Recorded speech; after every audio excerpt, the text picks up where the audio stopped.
Un gusto compartir con usted este programa. Soy José Buendía y esto es Blanco y Negro. El creciente temor a que una guerra comercial lleve a una recesión en Estados Unidos cobra fuerza en el mundo, mientras la presidenta Sheinbaum confía en librar los aranceles gracias al TEMEC. No obstante, el daño a la economía mexicana está hecho porque la incertidumbre paraliza inversiones por unos 60,000 millones de dólares nacionales y extranjeros. Con una economía débil, Sheinbaum mantuvo el llamado a la unidad nacional en un acto convocado en el Zócalo para dar a conocer la respuesta al ataque comercial de Trump. En cambio, la cita se convirtió en un festejo por el acuerdo que logró parar de nuevo y en una exaltación a la colaboración con Estados Unidos en seguridad y migración. Pero Trump no suelta al torturado. Tarifas al acero y aluminio mexicano esta semana. Insistencia sobre aranceles automóviles y por el fentanilo. Los mercados caen en Estados Unidos y las agencias reducen la calificación de las acciones mexicanas. La guerra comercial pone fin al modelo y la confianza de relación que Estados Unidos, México y Canadá construyeron en 3 décadas de tratados de libre comercio. ¿El TEMEC puede servir de escudo a México? ¿Qué armas velar y hasta dónde debilitará la economía? ¿Es posible desandar el camino de los últimos 30 años sustituyendo importaciones y diversificando exportaciones? Roma no se hizo en un día. De las guerras se sabe cuándo comienzan, pero no cuándo terminan, aunque ocurre cuando el vencedor impone un nuevo equilibrio. Lo cierto es que nadie ganará con la ofensiva más radical de la historia reciente de Estados Unidos en sus fronteras contra el comercio, migración y drogas, como ha presumido el propio Trump. Esto es Blanco y Negro y comenzamos.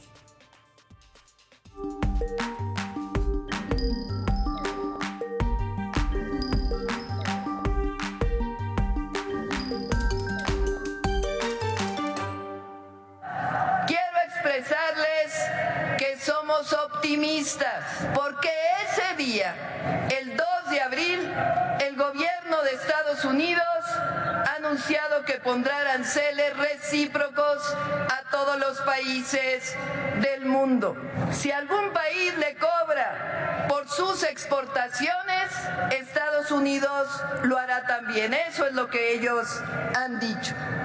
Nada más que México no está en ese ámbito, pues nosotros desde hace 30 años hemos firmado 2 tratados comerciales con los que se establece que nosotros no tenemos aranceles con ellos ni ellos con nosotros.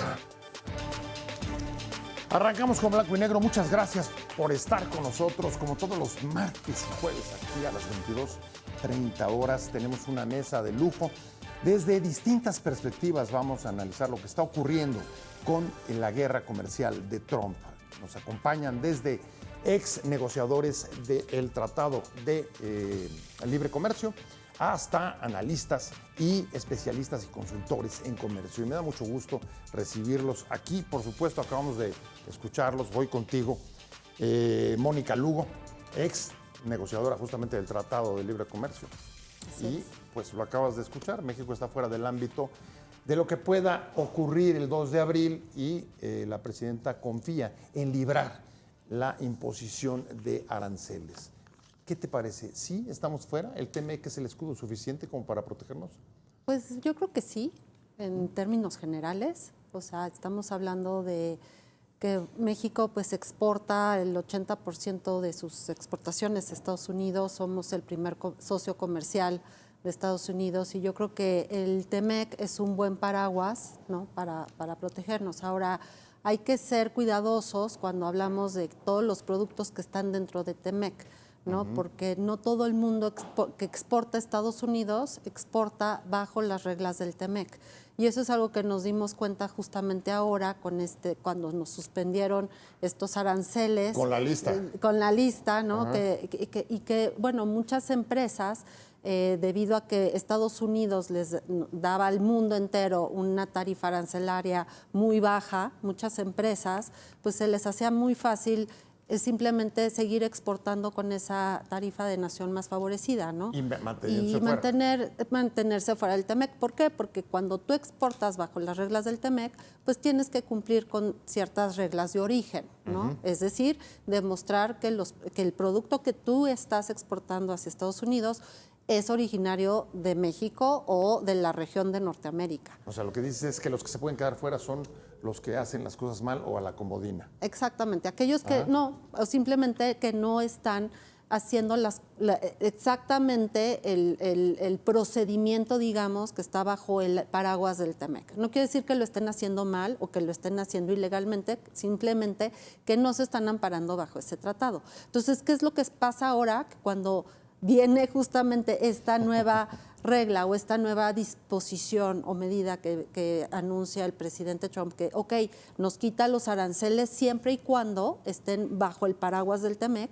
Pues todos estos productos que no estaban bajo este paraguas, pues sí tienen que pagar el arancel. Se quedan descobijados. Se quedan descobijados. Oye, pues Manuel, estamos viendo optimista, no sé si es tiempo de mujeres, pero coincide con la presidenta en el optimismo de que la vamos a librar por el TEMEC. Aunque ya vimos que los que no están dentro del TEMEC no van a tenerla igual de fácil. ¿Tú estás optimista también? ¿Cómo andas de ánimo? ¿Cómo anda tu perspectiva? Para mí aquí el problema es, no podemos continuar en una discusión técnica, algo que es totalmente político. Es imposible no coincidir con lo que está diciendo Mónica. En realidad, para mí, el que haya sacado la lista y haya puesto el TEMEC es obligar a muchos a entrar a esas reglas, que son las que va a tratar de cambiar, ¿no? Contenido regional, cuánto cabe, quizá quite el salto arancelario, que es por donde se nos cuelan muchos productos chinos. A ver, es que tú eres experto en aduanas, presides una organización de aduanas.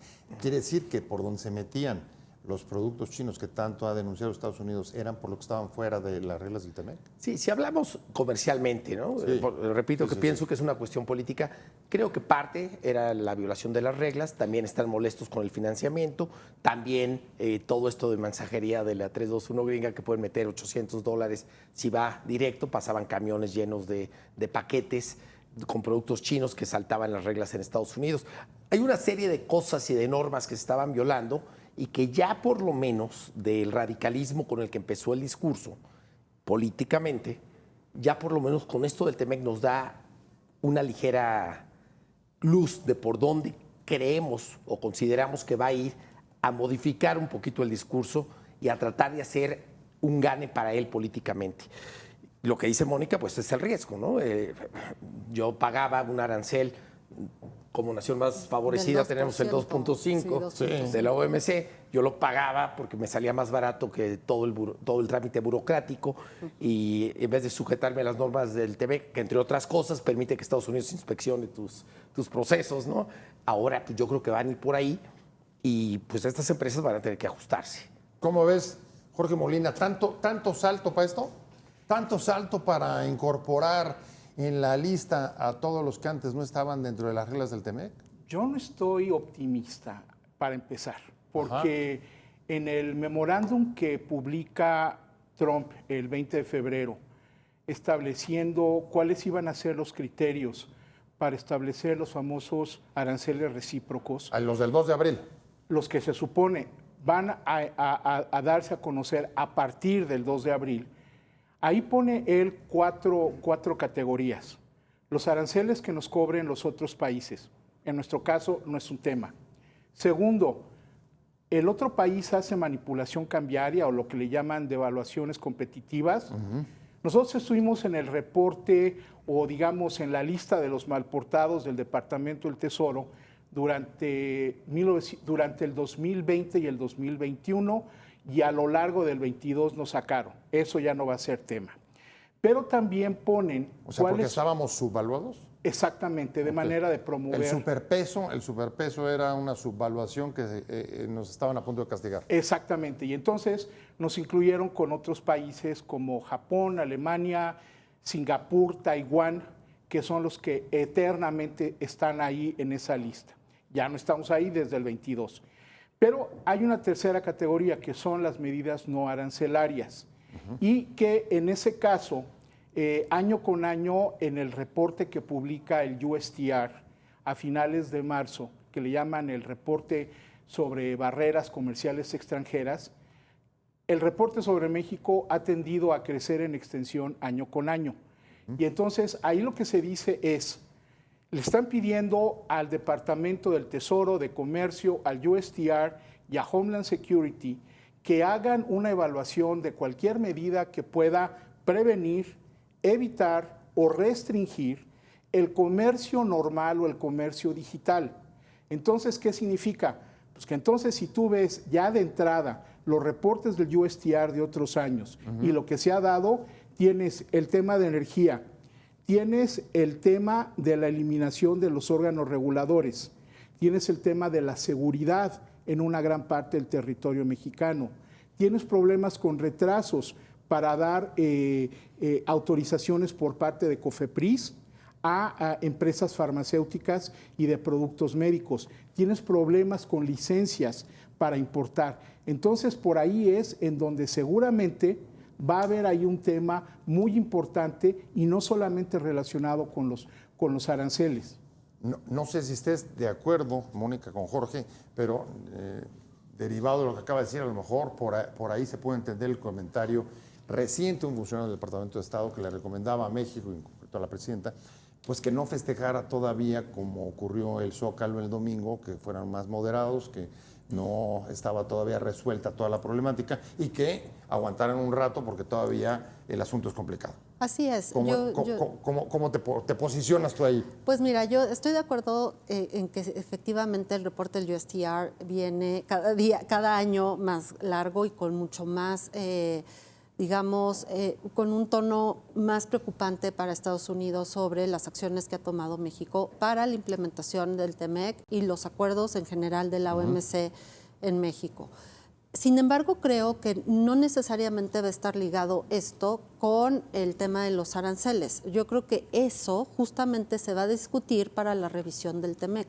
¿Por qué? Porque es un tema de implementación, es un tema de cómo México ha implementado las reglas que se establecieron en dicho tratado. Entonces, para eso justamente es la revisión del TEMEC, para ver si la implementación ha funcionado, si no, y qué tienen que hacer los países para mejorar esa implementación. Una revisión que parece adelantada, que parece estar ya próxima, que no vayan a esperar hasta 2026. Exacto. Yo creo que es algo que se va a buscar adelantar, que de hecho ya lo mencionó el secretario de Economía, Marcelo Ebrard, que dijo que si Estados Unidos lo solicita como tal, como una renegociación o una revisión adelantada, están dispuestos a hacerlo, ¿no?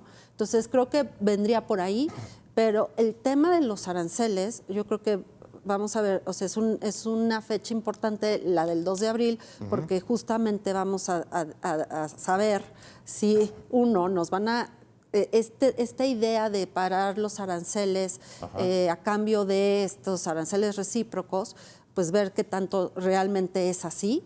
Y dos, si esto entonces no nos va a salir con otro tipo de aranceles, porque recordemos que la fecha del 2 de abril es para esta investigación, pero que hay otras amenazas en la lista, ¿no? Que ya tenemos varios, otros sectores, ¿no? Hay una que vence hoy en la noche, ¿no? Que vence hoy, que es acero y aluminio. Hoy, sin ir más lejos, creo que están ahí en Washington negociando con las uñas con el tiempo encima, Manuel, y políticamente pues es un arancel fuerte, el de acero y aluminio, que por cierto acaba de generar también un desaguisado político con Canadá, que finalmente ahí medio se paró. Pero ahorita nos metemos también en eso. Sí, se dieron.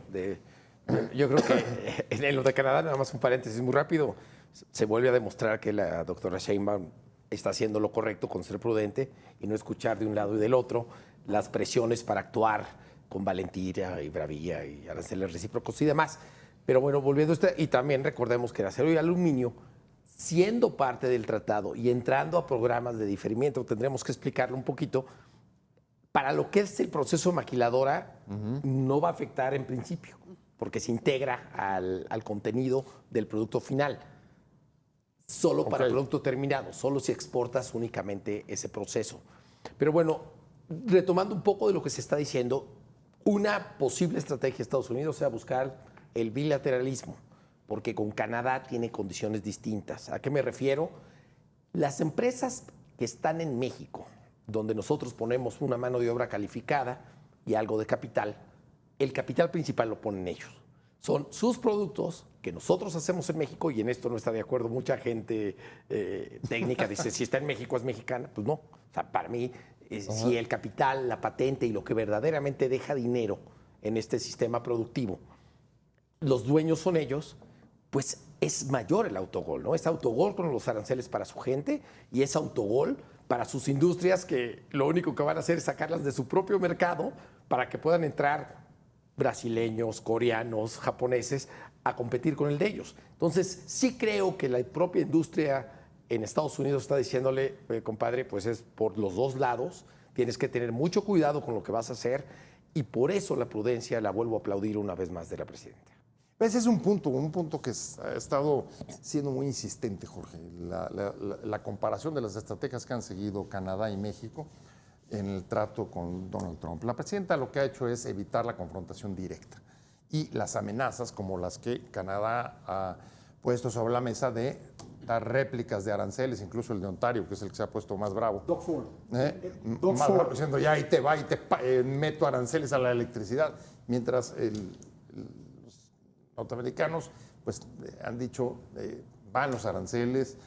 Al final, en esto que acabamos de ver del enfrentamiento con Canadá, terminaron reduciéndolo, no lo elevaron hasta el 50%, pero sí ha habido una comparación. ¿A ti te parece o coincides que ha sido mucho más exitosa la estrategia de México que la de Canadá, pensando que los resultados hasta ahora tampoco son muy distintos?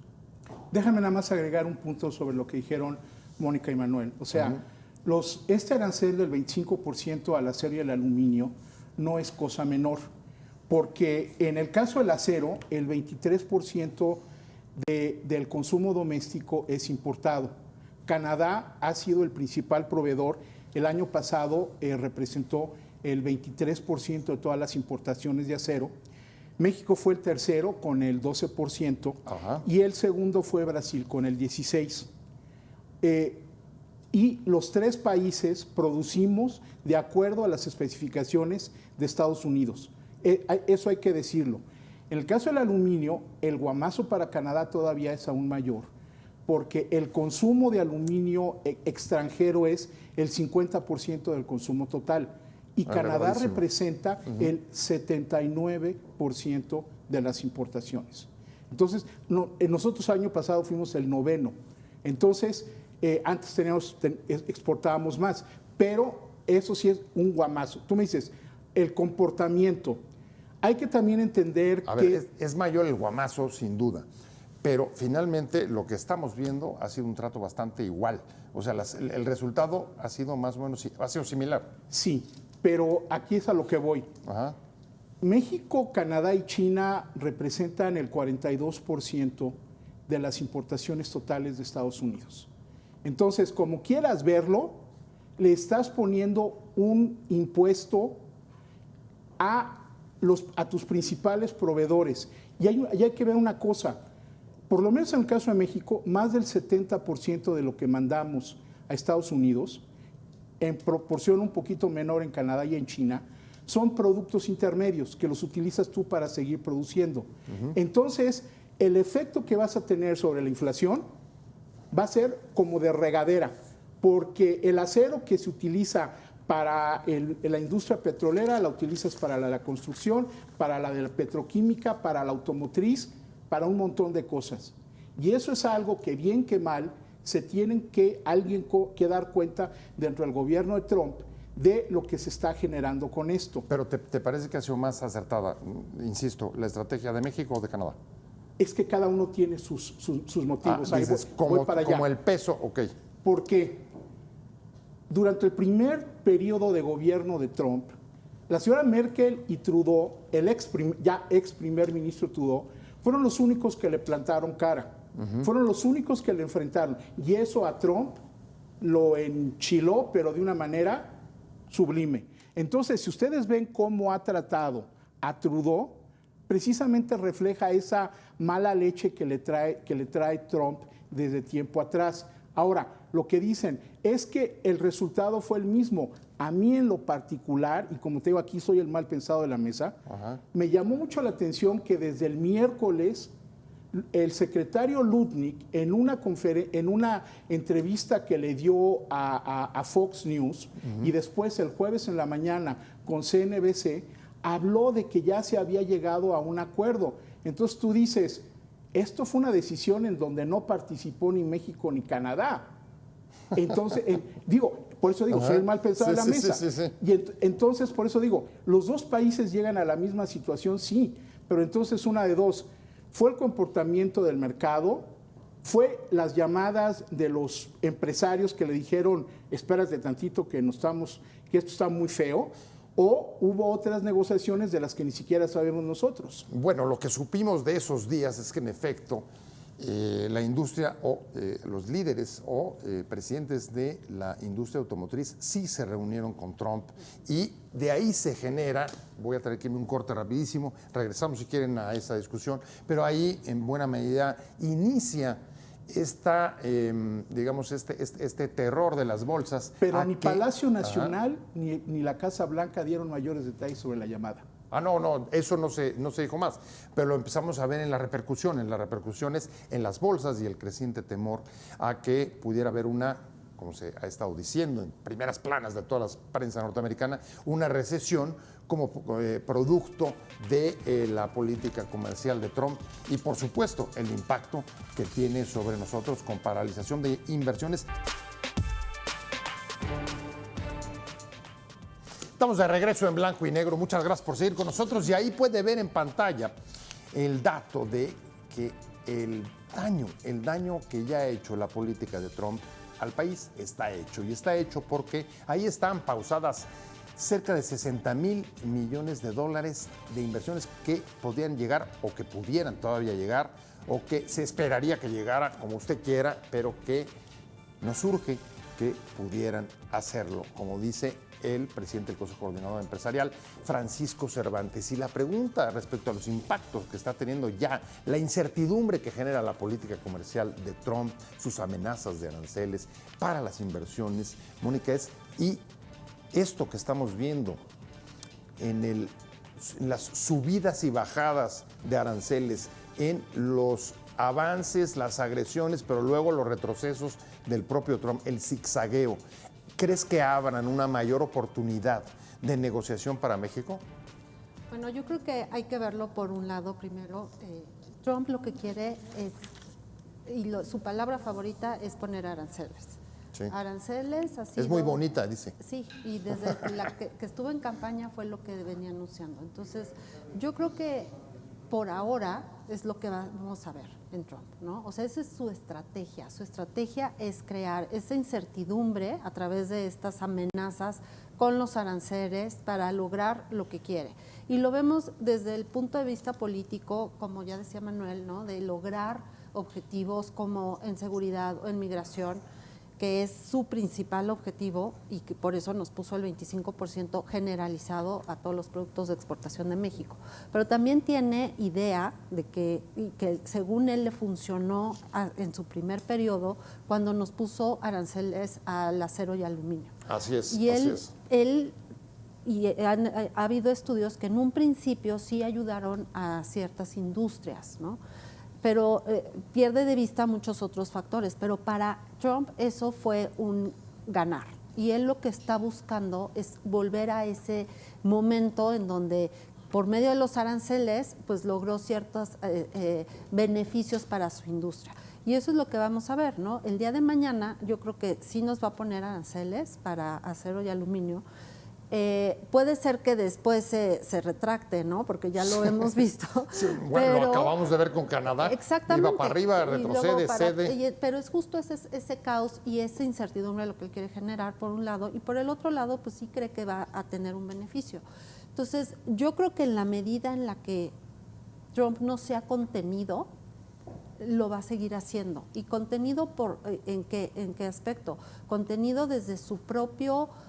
internamente, digamos, desde sus propios actores, ¿no? De actores económicos, empresas en Estados Unidos o los mismos congresistas que le digan, a ver, ya párale porque esto ya se está saliendo de control. y por otro lado, que vea que pues esto también puede generar una crisis o una recesión económica dentro de Estados Unidos. Ahorita me voy a meter a eso a fondo, lo de contenido, pero nada más quiero cerrar una de las primeras aseveraciones que hiciste y es, tiene un plan, es una estrategia, quiere lograr su objetivo. Y su objetivo, después de ver los datos que tenemos nosotros de paralización de inversiones, es que la incertidumbre también tiene un objetivo. Y es, según lo que él ha dicho, lo que quiere es hacer rico a su país llevándose la industria automotriz mexicana, de empresas de distintos países asentadas en México.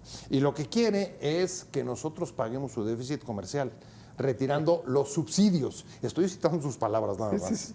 Ese es, o sea, su objetivo es resolver sus problemas internos con los recursos externos. ¿Es eso el objetivo y lo va a lograr, Manuel? El problema, políticamente. el gran peligro es que creamos esto. Ajá. A mí me costaría mucho trabajo pensar que hoy en día haya quien no conozca cómo funciona el campo mexicano, el campo gringo, su interconexión, su interrelación con las empacadoras que son de ellos y que se metió en autogol. O me costaría trabajo pensar que un iPhone que nosotros manufacturamos en sus empresas en $100 y pagamos aranceles sobre $100 y se vende en $2,000 y esa marca, esa patente, esos $1,900 de logística de margen que genera buenos empleos en su país, los va a querer perder. Pero, a ver, te cuesta trabajo pensando que es una estrategia deliberada, es que tenemos armada con tiempo, una revolución conservadora, articulada. Tenemos que ver un poco más allá de lo que o no es eso, o no es eso lo que persigue.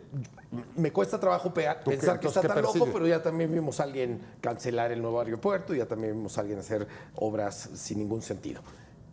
¿Qué creo que quiere? Primero, romper la alianza China-Rusia, y ya vimos que no le importa quebrar Ucrania y que masacren a los ucranianos. O sea, ya vimos que él puede llegar a donde sea con tal de romper esa alianza.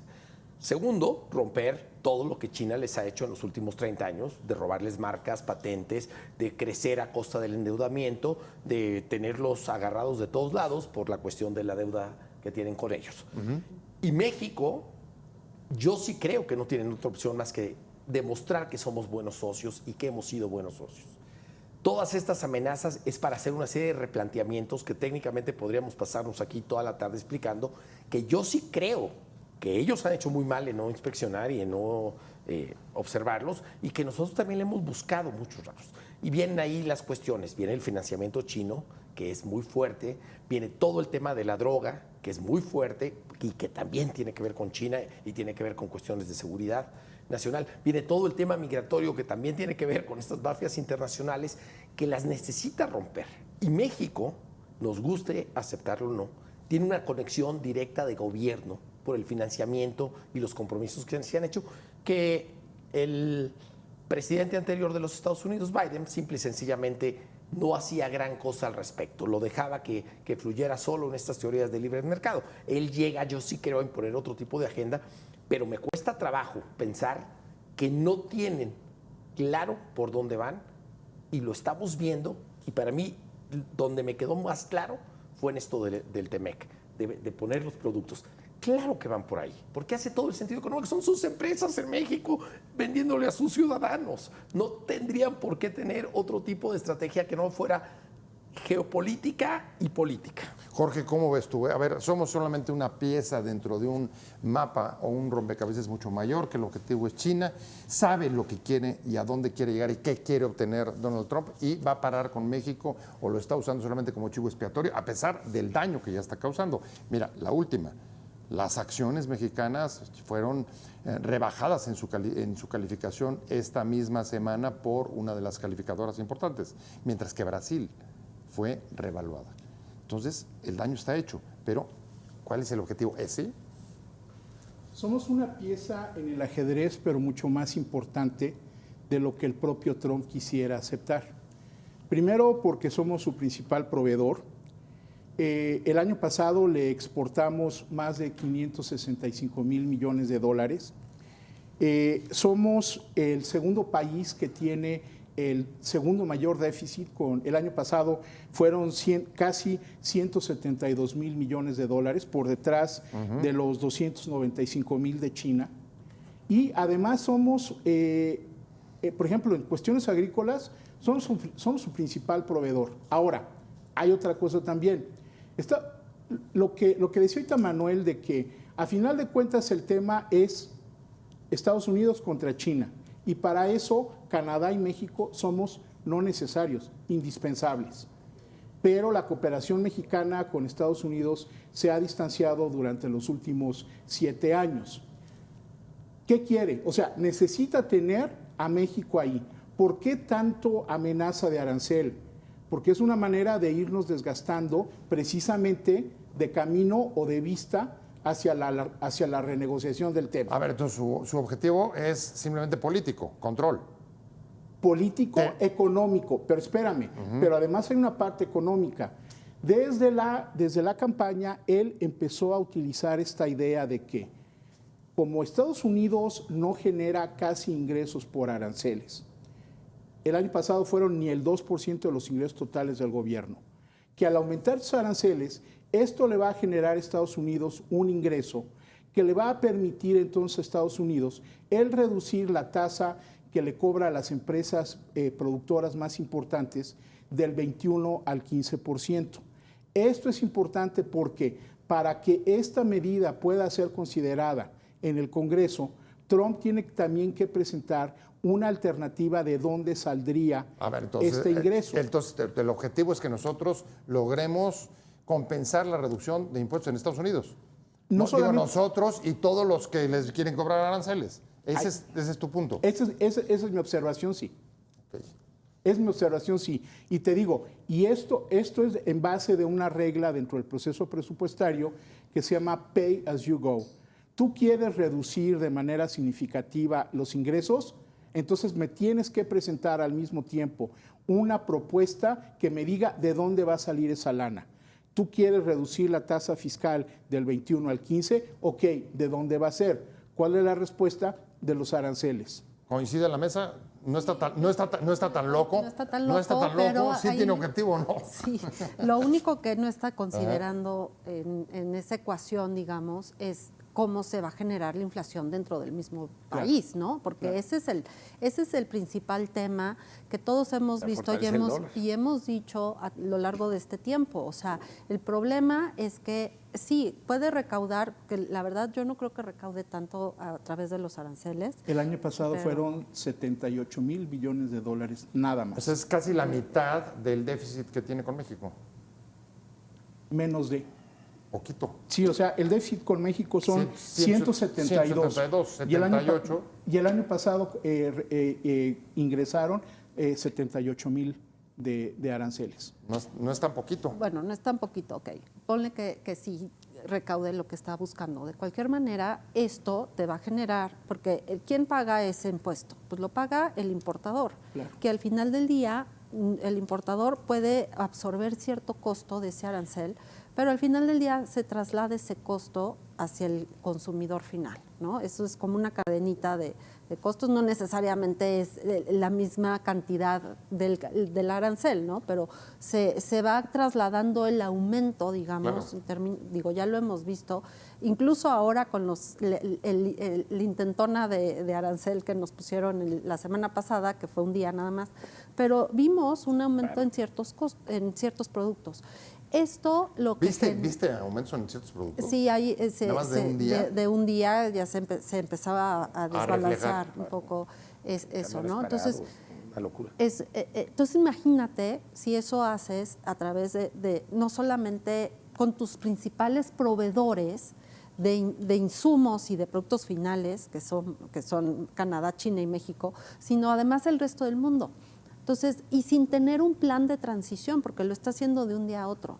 Entonces, ¿qué es el problema? Es que va a generar una espiral inflacionaria muy fuerte en Estados Unidos y por eso las bolsas el día de hoy están aterradas, ¿no? En el mismo Estados Unidos diciendo esto no es sostenible. Ahora, y esta incertidumbre tampoco, ojalá, porque entonces si va a haber un día arancel sí y un día no, pues no hay una estabilidad, no hay certidumbre en ningún aspecto para nadie, ¿no? Entonces, ese es el problema y creo que pues es muy peligroso y ya lo han dicho varios expertos en Estados Unidos, directamente le han llamado al presidente Trump y le han dicho esto no está funcionando y esa política aunque sea una política de shock y que sea como mientras nos ajustamos, no va a jalar. Hay mucho de por medio y hay mucho que se está jugando. Entonces, a ver, creo que llegamos al punto. Estamos ya frente al momento de, para utilizar tu palabra, de la contención. O sea, los mercados, la reacción de los mercados ya le pusieron un límite. Es la contención que estaba pidiendo Mónica para decirle, ¿te paras? ¿Sí o no? ¿Tú qué crees? A ver, la propia industria evidentemente lo iba a detener en algún momento. La bolsa, que por cierto hay que también decirlo, estaba sobrevalorada, también tuvo un ajuste que ya hoy, la última vez que chequé ya no estaba tan dramática la pérdida, que tomamos todos los que invertimos en alguna acción ahí. Se va moderando conforme se empiezan a ver señales. Su moneda también creo que tiene un riesgo muy fuerte de perder esta hegemonía, pero yo sí creo que sigue viendo lo más grande. Si quiere bajar su 15%, lo que va a hacer es Estados Unidos un paraíso fiscal. Te lo digo como empresario. Automáticamente mis empresas se van para allá en 2 segundos. Voy a pagar 15% de impuestos sobre la renta. Es un paraíso fiscal en el país más seguro, más estable, con mayores instituciones, por lo menos para nosotros. Adiós a nuestras inversiones en México. Lo que va a hacer es tú vas a buscar una manera de invertir en servicios en Estados Unidos dentro del país y empezar a apostarle a la robótica para poderte jalar la maquiladora y las industrias que generan, que no es su negocio. Ahora, si él cree que va a compensar con aranceles, por supuesto que no. En 2 segundos sus impuestos sobre las ventas caen. Porque, repito, su ganancia y su verdadera utilidad de los estadounidenses no es el producto per se manufacturado en México, es la patente, la marca, los derechos, los abogados, los contadores, las distribuidoras, la reventa del producto. Es lo que tienen que entender. Entonces, tú métele aranceles aquí y por supuesto que te va a bajar en las ventas que sí te generan empleos de valor, que sí tienen a tu país más rico y que no te van a permitir esta estrategia.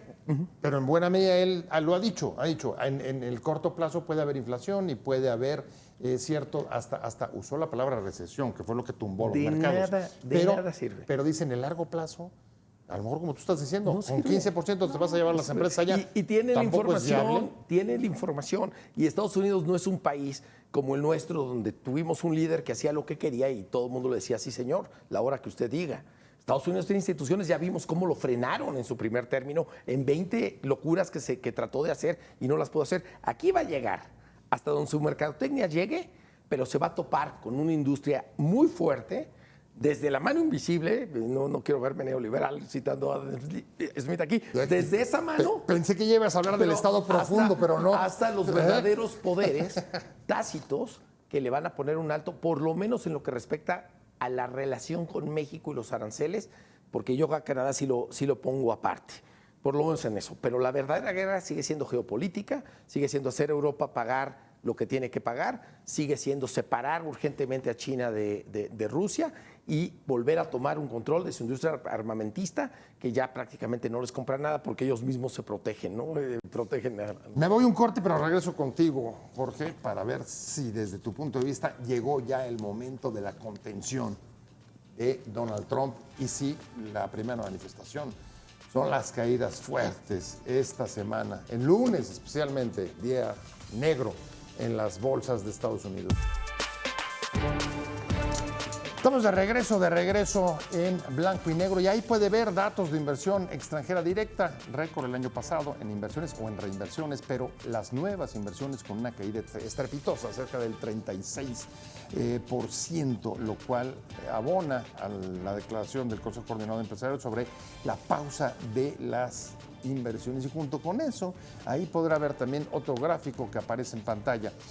Una de las acusaciones más reiteradas que ha habido de Estados Unidos, de Donald Trump diciendo México ha sido desleal porque ha estado recibiendo participaciones de China para ingresarlas por detrás en sus productos a Estados Unidos. Y voy contigo, Jorge, me quedé contigo. Estas acusaciones van a parar, llegó ya el momento de la contención, los mercados van a parar a Donald Trump o los republicanos o la industria automotriz o no lo van a parar. Lo están parando y déjame decir, porque hoy mismo el Dow Jones cerró con una caída de 480 puntos. Tercer día consecutivo en que vemos esto. Ahora, hay hay esta otra situación. Aun cuando Trump, él insiste o tiene esta imagen de que vamos solamente a tener un periodo de ajuste, pero después todo va a ser color de rosa, es imposible, porque primero, no tienes la mano de obra necesaria para atraer todas esas empresas. Segundo, no todas las empresas son iguales de manera de que se puedan mover de la noche a la mañana. No es lo mismo mudar una maquiladora textil a una empresa de Ford o de cualquier otra armadora automotriz en donde simplemente hay que construirla, hay que poner todos los robots y luego hay que echarla a andar. Oye, pero nada más con quien consiguiera llevarse parte de la industria automotriz mexicana sería un golpazo para nosotros.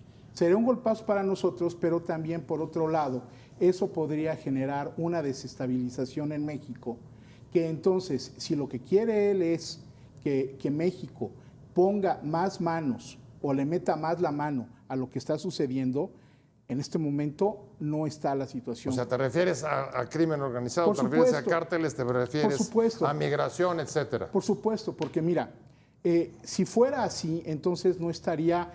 Hay que ver cómo está caracterizando esta situación. No es una guerra a las drogas, es una guerra al terrorismo, a los terroristas que venden drogas. Entonces, de todas maneras, es una situación en donde hay que ponerle atención a todos estos carteles y demás. La cuestión es, México es un país que hoy no tiene el empleo necesario, que está generando que mucha gente se vaya. Quítale todavía más empleo y entonces ¿en qué vamos a parar? Esa es una.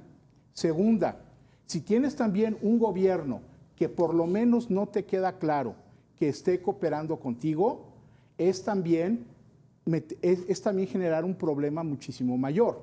Y aquí también hay que ver otra situación, que dentro del mismo grupo cercano de Trump en relación a cuestiones migratorias, ya empieza a haber dos grupos, los que hablan de cooperar con México o los que hablan de tomar acciones unilaterales, desde ahorita.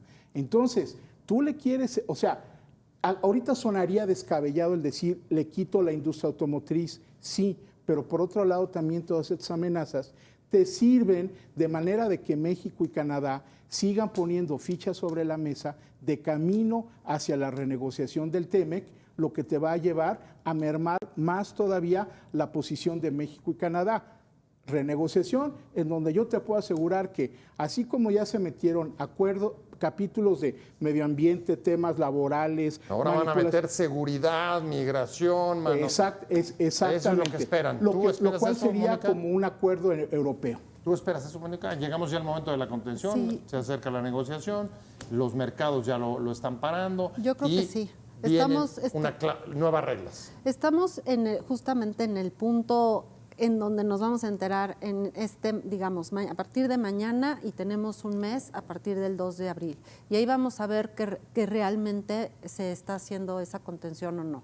Yo creo que sí, yo creo que ya es un punto en donde las mismas empresas en Estados Unidos le tienen que poner un alto y se va a ver así, ¿no? Y vamos a empezar a ver los temas de la renegociación del TEMEC, justamente.